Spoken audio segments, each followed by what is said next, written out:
Yeah, but with loser culture is big business. Ouch.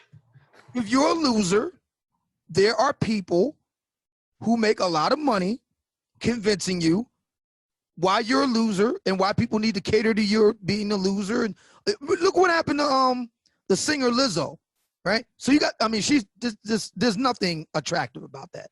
And Jillian Michaels, the workout lady, she just made the observations. Listen, Lizzo, you know, you're really not healthy that being that big and everything. And of course, everybody on Twitter went after Jillian Michaels. Right.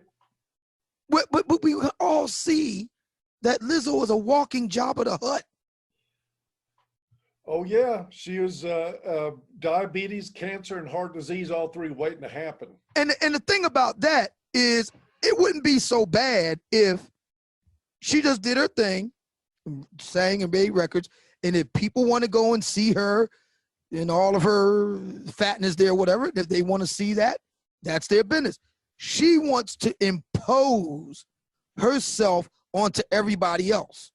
That's why I object. You want to do that and whatever, people want to go see that, fine.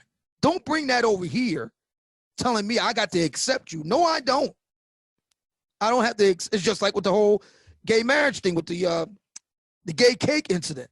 That, you know, it's one thing to say gay Americans should have the right to get married. I agree with that. It's something else for these gay folks to then go to the Christian guy who's making cake and say, you got to make us a wedding cake now. No, he doesn't. No, he doesn't. He doesn't have to make you shit. Yeah, so this is loser culture. And look, there's a lot of black women that like losers. That's what I always say. Every black woman's banged a loser. Everybody, that's nothing new. And but what is new is that the good black guys are not accepting that deal anymore. Well, and to be fair, I like banging losers too. I just don't want them around 5 minutes after I'm done. Exactly, and you ain't making no babies with them. Right, exactly. A lot of black men are coming to the conclusion that the rank and file black American woman is unsuitable for various forms of mating.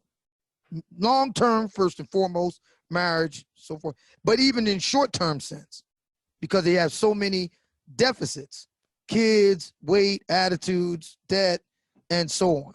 And so an increasing number of black men are proposing leaving the United States altogether, or failing that, at least leaving the confines of black America proper for the purpose of finding more amenable and suitable mates. So that's really what SYSBM, an acronym that stands for Save Yourself Black Man, is in a nutshell all about. It shows. I mean, look at the black marital rate.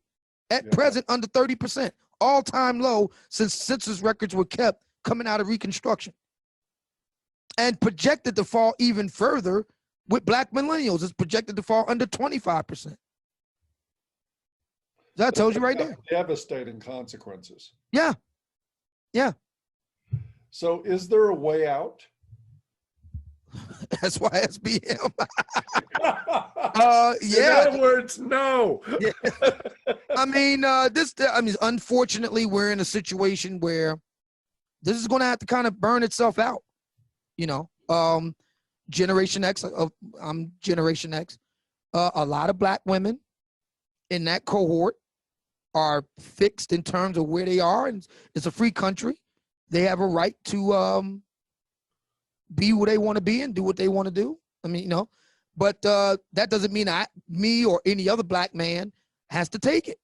And so my question to these ladies is, you got this itch that you can't scratch for this certain type of black guy. I get that. But what's your plan after y'all finish having fun? Life is going to go on. You're going to get older. What is your plan? To care for yourself in your final years, since we all know that the guys you like to bang ain't worth shit outside the bedroom. I mean, they're not reliable. They're not dependable. They're not responsible. That means you have to take care of yourself. You have to protect yourself. You're going to have to deal with your own health care and final expenses. You're going to have to deal with your own housing. What's the plan for all of that for the rest of your life? That's why I'm at with it. Of course, you know, sisters get upset, you know. How dare you ask that question? I do dare. because I don't want to be stuck with the bill. Amen to that. What do you think the black community will look like in America 100 years from now? A lot lighter. A lot lighter? Yeah. I mean, it's already black American men at present have a out marriage rate versus black women 2-to-1. That's been consistent for the past half a century. It's starting to grow. I think over the next 30 to 50 years, we'll see that percentage grow. It could actually double. I think black America is going to be a much different place in another 50 years than we've known it in the previous 50. And I think one of the obvious telltale signs of that is that it's going to be a lot lighter. Do you think that white women treat black men any better than black women do? Is that a trick question? No, straight up. It's a truism among black men, even those that aren't necessarily interested in white women per se, but it's a truism among black men that on balance, on average, white women are easier to get along with than black women, all things being equal. Yeah. Yeah, it's really interesting though, because what I've heard from two different friends that pretty much date only black women, these are white guys, they say they get treated better than the white women. Well, that's understandable because they're white. See, a lot of black women are so, deeply color struck. So the guff that they would know, I don't know if you're aware of this, Paul Elon, there are black women online who have classes to teach black women how to act around white men. And they actually advise them, listen, leave that attitude at home. No kidding. Yes, there are books on Amazon. And they're willing to take that advice as long as it's involving white men. Yes. But not, but they ain't gonna tell you, you've been giving them the same advice. It's on Amazon. You can look it up. It's on Amazon. They got books for this. They got there's a woman named Crystalline Carrison. She does a charm school for black women that want to get a white man. All of that stuff. And one of the big things that they do is say, look, leave that attitude at home. Don't bring that attitude to the white guy. Wow. Okay. You learn something new every day. Yeah. It's deep. You look at that, I'm like, God damn. So to go back to the point of the guys that you know, the white guys that you know, yes, they have something that really is a game changer. They're white. Wow.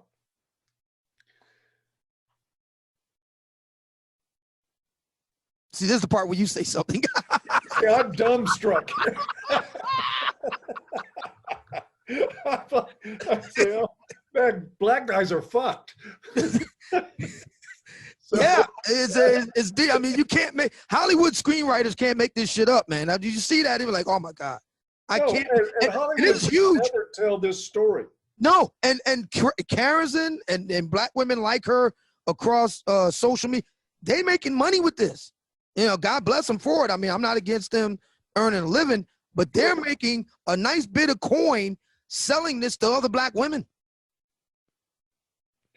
Well, I'm wondering now if I could decide right here and now in this discussion that henceforth I'm going to identify as a black woman, if I can go into business doing this. Because I know how to give advice to women about leaving that attitude at home. Yeah, I don't see why not. I mean, if a black woman can do it, why not go right to the source, a white guy? Hello? Yeah. You just go right in and cut out the middleman, just go straight to a white guy. He give you the 411 on it. I mean, hey, it's and many of those, I don't know if you heard about the Sperminator. Have you heard of this guy? There's a guy named the Sperminator. Ari, I can't remember his name now. Ari something or other. But if you look him up on the internet, you'll find him. Guy out of New York City, Jewish guy. Out of New York City, I think he's like a mathematics professor for the Cooney system in New York. But he became known as the Sperminator because a lot of black women wanted his baby. So he would inseminate a whole lot of black women. The old-fashioned way? So in some cases. Okay. In others, he would just kind of do the deed, and like a regular. It's basically the poor black woman's fertility clinic. You would do the deed into a cup, and she would take it from there. In some cases, others the old-fashioned way.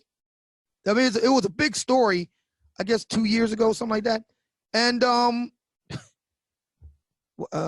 Nagel, that's his name, Ari Nagel, Ari last name Nagel, Nagel, out of New York City. I can hear I can hear the keys clicking right now. And there you go. There's a lot of black women want that light-skinned baby.